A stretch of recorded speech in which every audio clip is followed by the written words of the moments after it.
সবুজ রঙের সবজিগুলো রান্নার পর যখন কালচে হয়ে যায় তখন সেটা আর দেখতে ভালো লাগে না। খাবারের ক্ষেত্রে অনেকেই এমন আছেন, আগে দর্শনধারী পরে গুণবিচারী। স্বাদ কম বেশি হোক, তবে খাবারের লুকটা আর পরিবেশনটা সুন্দর হতে হবে।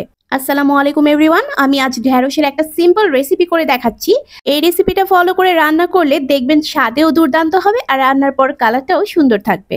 কিছু মাছ নিয়ে নিলাম, তাতে সামান্য হলুদ, মরিচ আর লবণ দিয়ে মেখে রেখেছিলাম। এখন প্যানে তেল দিয়ে মাছটাকে দুইটা পাশ খুব ভালো মতো ভেজে নিতে হবে। আর যদি বড় সাইজের মাছ হয় তাহলে কষিয়ে রান্না করতে পারেন, অথবা হালকা করে ভেজে নিলেই হবে। আপনারা অনেকেই হয়তো জানেন, মাছ বেশিক্ষণ ভাজলে এর পুষ্টিগুণ কমে যায়। এই মাছটা একটু ছোট সাইজের ছিল, তাই আমি কিছুক্ষণ ভেজে নিয়েছি। মাছ ভাজা হতে হতে আমি কিছু সবজি কেটে নিচ্ছি। আমার পেঁয়াজ কুচি লাগবে, আমি 3টা মিডিয়াম সাইজের পেঁয়াজ কুচি করে নিয়েছি। আর ঢেঁড়সগুলোকে ধুয়ে মাথার অংশটাকে ফেলে দেখিয়ে দিচ্ছি কতটুকু সাইজ করে কাটতে হবে। দেখতেই পাচ্ছেন প্রায় 2 ইঞ্চি সাইজ করে আমি ঢেঁড়সগুলোকে কেটে নিয়েছি। আর কাটার সময় লক্ষ্য রাখতে হবে ভেতরে পোকা আছে কিনা। মাছ ভাজাটা নামিয়ে অন্য একটা হাঁড়িতে 4 টেবিল চামচের মতো রান্নার তেল দিলাম, তাতে পেঁয়াজ কুচিটা দিয়ে সাথে সাথেই আমি 4-5টা কাঁচামরিচ দিয়ে দিলাম। এই তেলের উপর কাঁচামরিচটা দিলে অনেক সুন্দর একটা ফ্লেভার অ্যাড হবে। ঢেঁড়সের সাথে যেহেতু আলু দিব, আর আলুটাকে খুব চিকন করে কেটে নিয়েছি। আলুটাকে প্রায় 3 থেকে 4 মিনিটের মতো ভেজে নিচ্ছি। সেই সাথে কিছু গোটা রসুন দিয়ে দিচ্ছি। রসুনটা দিলে তরকারির টেস্টটা অনেক বেশি বেড়ে যাবে। পরিমাণ মতো লবণ দিয়ে দিলাম। লবণটা দিয়ে আবারও একটু নেড়েচেড়ে ভেজে নিচ্ছি।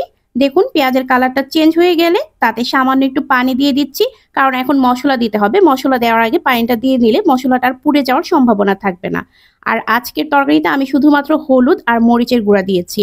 হলুদ গুঁড়া দিয়েছি 1/2 চা চামচের চেয়ে কিছুটা বেশি, আর মরিচের গুঁড়াটা আপনারা আপনাদের টেস্ট অনুযায়ী দেবেন। মশলাটাকে খুব ভালো মতো কষিয়ে নেওয়ার পর কেটে রাখা ঢেঁড়সগুলো দিয়ে দিলাম।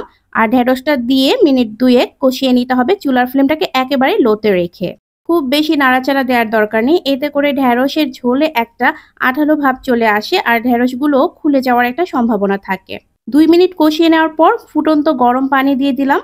আর এই পানিতেই ঢেঁড়সটা রান্না হবে আর ঝোলটাও থাকবে। আমি 1 কাপের চেয়ে কিছুটা বেশি পানি দিয়েছি। আর যেহেতু ফুটন্ত গরম পানি দিয়েছি, সাথে সাথেই বলক চলে আসবে, সেজন্য ভাজা মাছগুলোও দিয়ে দিচ্ছি।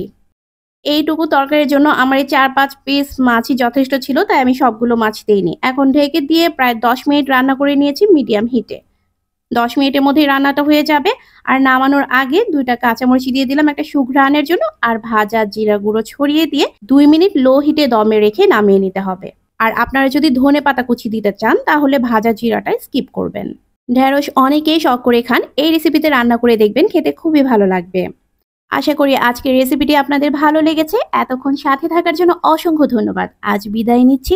আল্লাহ হাফেজ।